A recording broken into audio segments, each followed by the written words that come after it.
Olá galera, agora a gente vai fazer uma filmagem de um processo tradicional, um processo simples de pintura na rua. Então tô com todo o material aqui e eu vou explicando e falando sobre cada passo que eu vou tomar para a conclusão da pintura, beleza? Primeira coisa que a gente tem que fazer é umedecer a fibra do rolo. Então só molhar ele.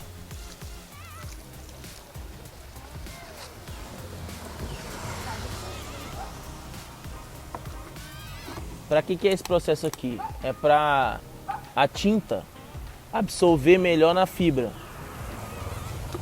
Vou colocar a água de volta aqui porque depois eu vou deixar o rolo de molho, que aqui eu não tenho como lavar. Eu trouxe uma tinta já diluída, mas quando você for comprar a tinta, é importante diluir um pouco, porque ela vai ficar melhor para passar no rolo e esticar na parede.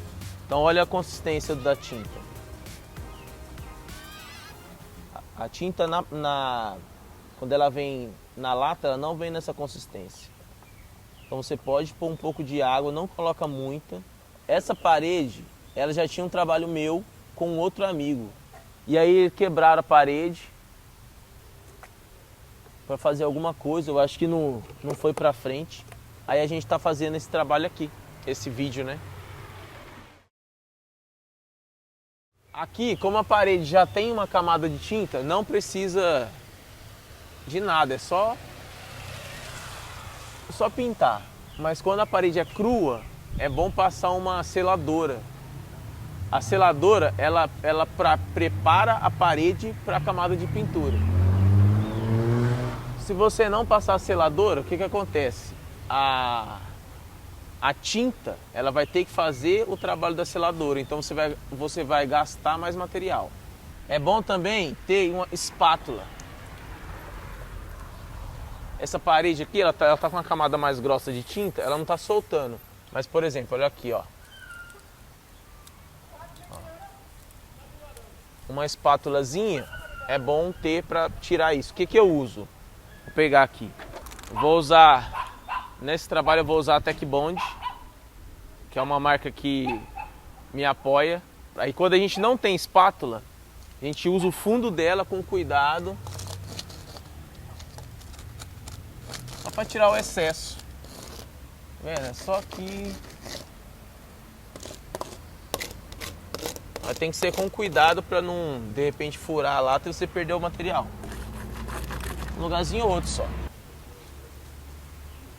É bom pintar de baixo para cima, porque se tiver algum buraquinho, o excesso de tinta quando rola vai cobrindo esses buraquinhos.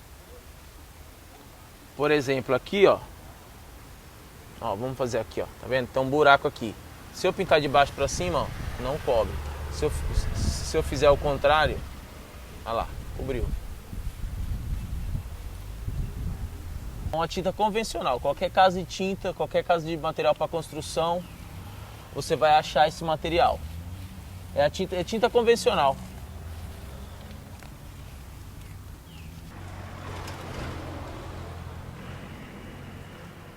Do jeito que tá, seca rapidinho. Tem uns 40 minutos, até antes seca.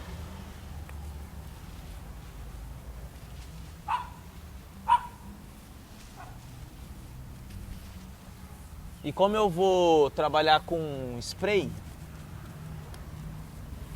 eu não preciso que ela seque tanto. Se eu fosse trabalhar com pincel, se eu fosse fazer um trabalho com pincel, aí eu precisava que secasse bem, né? Porque aí, senão, quando você for passar, a tinta ela mistura, porque ela não está completamente seca, né?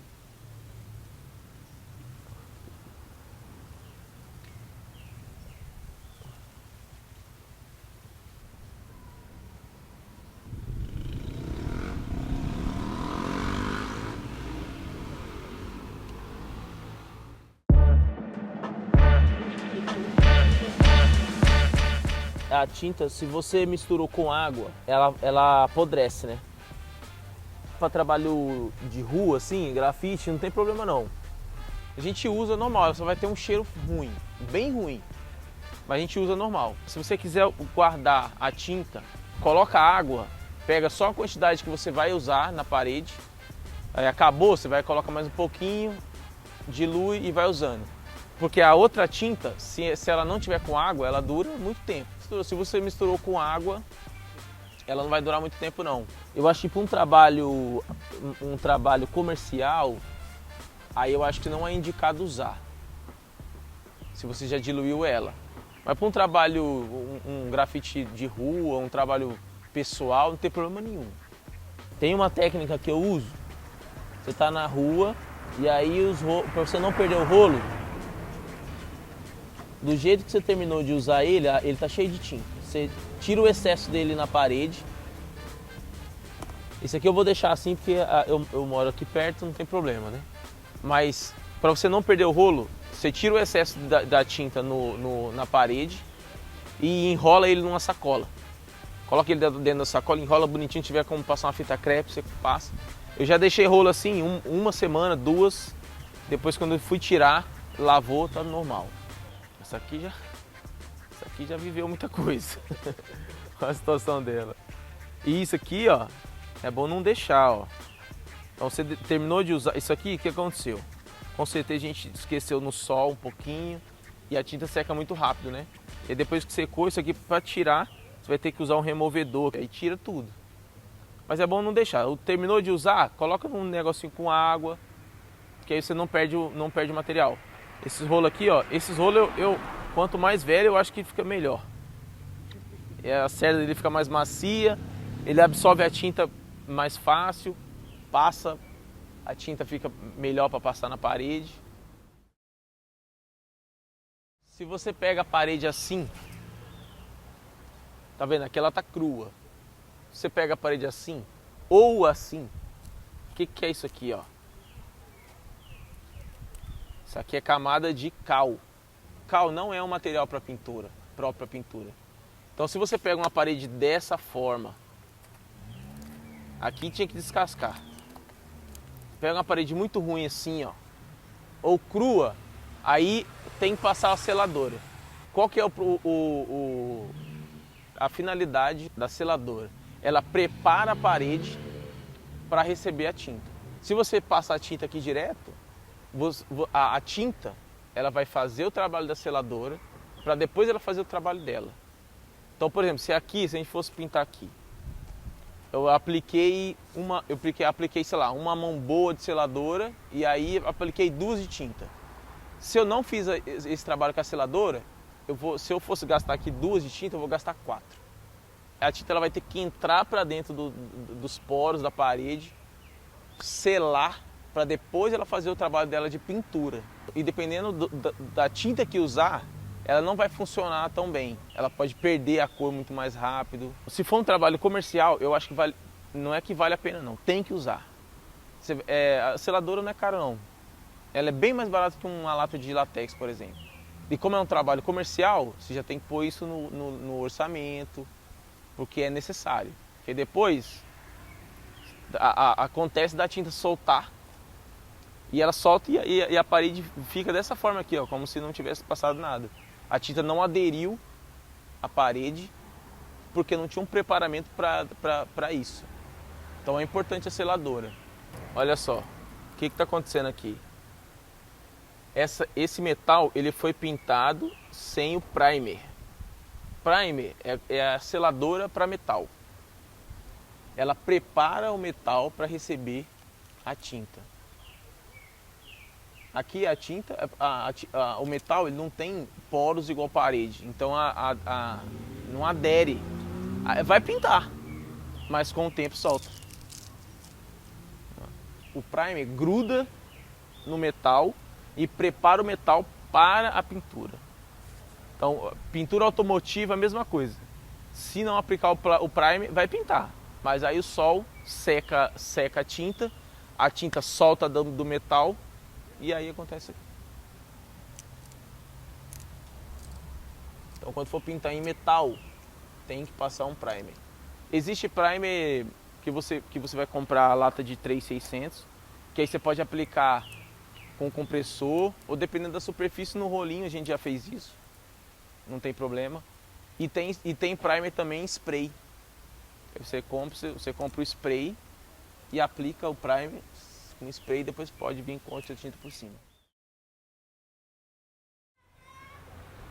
Oba! Pra gente estar pintando na rua, o spray é uma ferramenta, é uma das ferramentas. Então a gente consegue fazer muita coisa usando pincel, usando trincha, usando rolo. Aqui eu vou usar mais spray porque é a técnica que eu desenvolvi. Mas, por exemplo, se fosse algo muito grande, eu posso pegar as partes maiores e chapar no rolo. Eu até tenho um rolinho ali, eu vou usar. Eu posso chapar no rolo e vir com spray fazendo acabamento, fazendo linha, fazendo contorno, essas coisas. Então, por exemplo, isso ajuda na questão dos gastos, né? Então, se eu fosse fazer um trabalho só com spray, eu ia gastar muito mais. Então, eu posso fazer o mesmo trabalho e minimizar os meus gastos usando rolo e pincel. Aí eu uso mais tinta de latex, esmalte à base d'água, que é uma tinta muito boa também. Se eu tivesse que comprar, dependendo do tamanho do trabalho, eu vou minimizar os meus gastos usando rolo, usando pincel, e aí eu consigo minimizar isso.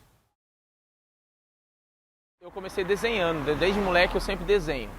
Meu passatempo predileto sempre foi desenhar. E aí quando eu encontrei o grafite, minha vida mudou, e aí eu teve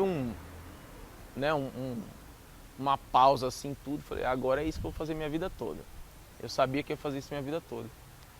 E aí eu fui aprendendo aos pouquinhos, né? Antigamente era muito mais difícil você você aprender técnica. Quem sabia as técnicas não passava.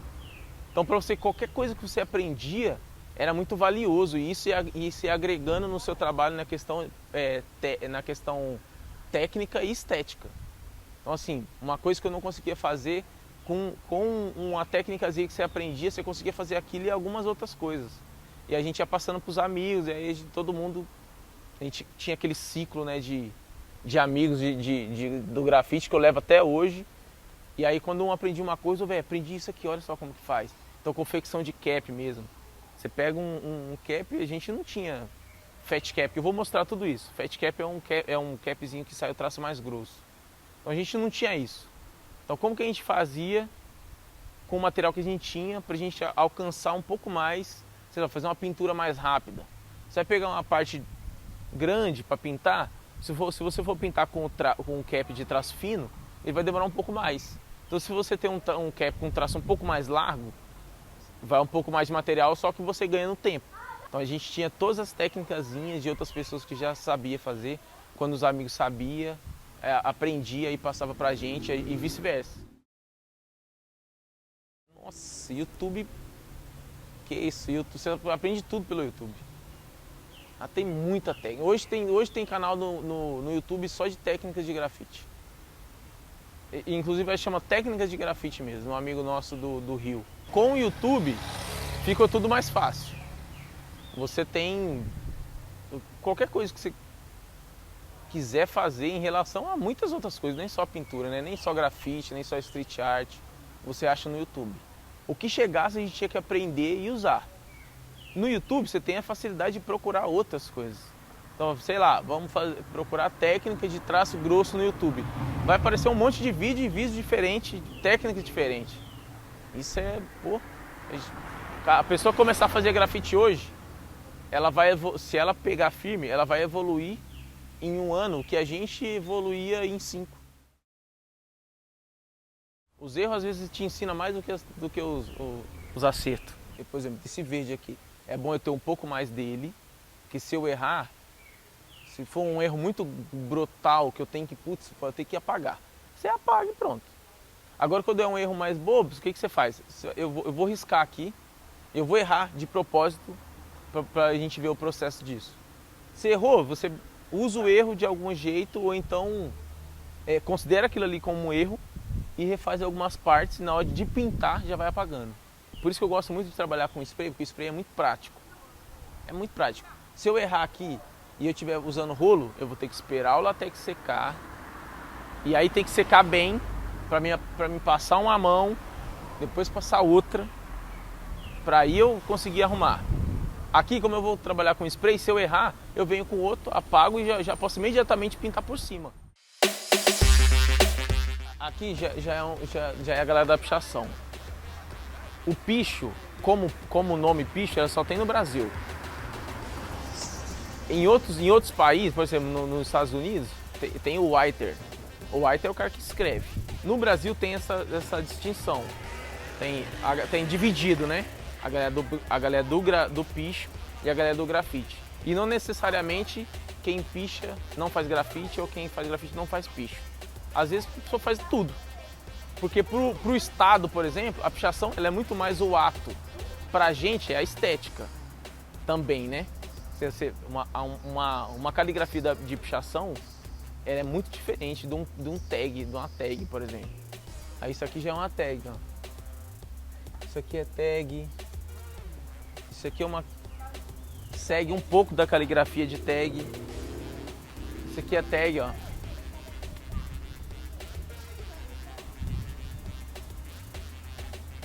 Aqui tá escrito letras. Letras. Aqui é PDF Crio, que é o nome do meu grupo de grafite. Todos escritos em tag. Eu acho que a tag ela carrega uma esteticamente e ideologicamente uma parte muito forte do grafite. O grafite ele surge da pichação. A galera começou a escrever como protesto e aí isso foi ganhando outros rumos e foi ganhando corpo. E aí pensa que já não é mais só o traço, aí já é uma letra mais pesada, com corpo e contorno. Aí o grafite já começa a nascer disso, assim. Então o grafite ele nasce praticamente da pichação. Por isso que eu falo que assim, são irmãs. É só no Brasil que teve que se tornou, se colocaram nomes diferentes, mas é a mesma coisa, assim, caminha junto.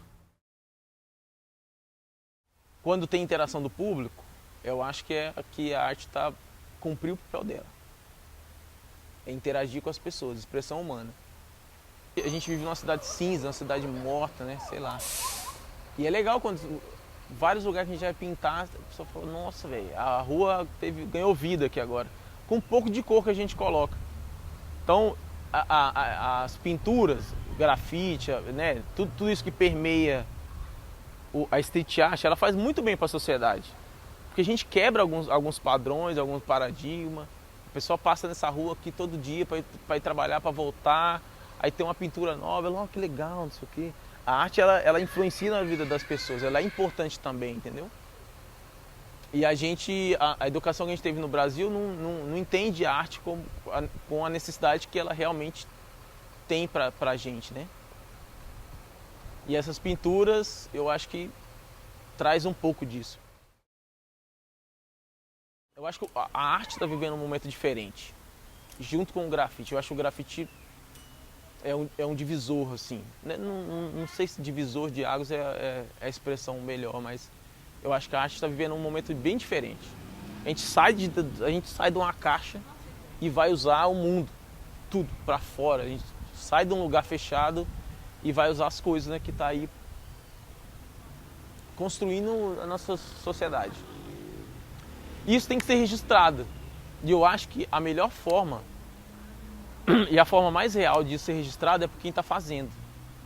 Então é muito importante a gente, quanto grafiteiro, quanto pichador, quanto artista plástico, todas essas expressões que formam o street art, né? Eu acho que é importante a gente documentar isso. É muito visceral também, né? Você fez, bateu foto, já era. É contemporâneo demais, né? Não é muito doido isso, assim, de não ser só seu, de você vai para um outro país. Você fez o trabalho lá, e aí? O que você tem? É uma foto. É muito doido isso. Assim. E é muito doido que assim, você se envolve demais com um trabalho, qualquer trabalho de arte. Grafite a gente se envolve demais, a gente se envolve com o local que a gente está pintando, com as pessoas que passam ali. Um trabalho de grafite não tem como. Qualquer lugar que você vai fazer, você passou 3, 4 dias pintando, você já conhece as pessoas do lugar, entendeu? Você faz amizades ali. E é legal porque assim, as pessoas da rua tomam conta. Eu fiz um trabalho ali e eu fiz uma assinatura preta. E o preto, ele é muito agressivo, né? Você assim, putz, ficou preto. Preto é uma cor difícil de usar. Dependendo de como você usou, pesou a pintura. E aí eu tava terminando, cheguei lá, tinha um senhor, ele tava bravo. Porra, velho, picharam lá, não sei o quê. E eu falei, nossa, sério? Será mesmo que picharam? Isso não acontece, né? Cheguei lá, eu fui ver. Era a assinatura que eu tinha feito. E eu falei, não, é uma assinatura que eu fiz. Ele, tá. Porque não dá pra entender, é que ele já entende como uma pichação. E aí é muito doido como as pessoas tomam conta, né? Não é mais só seu. Isso eu acho muito legal, velho. Não é mais só seu isso. Chega uma hora que as coisas você vai, velho, querendo agregar outras coisas, né? Nesse agregar, você vai colocando outras expressões artísticas que você acha legal no seu trabalho, né? E aí tem todo esse mundo da street art que envolve um monte de coisa, stencil, lambi-lambi, o próprio grafite. Tem um monte de coisas, né, que a gente pode agregar no trabalho. E aí quando você começa a abrir os horizontes da sua mente para isso, é muito legal você ir agregando outras técnicas no seu trabalho. Eu acho que é muito legal isso, assim, essa liberdade que você tem. A arte é isso, né? Você pode tudo.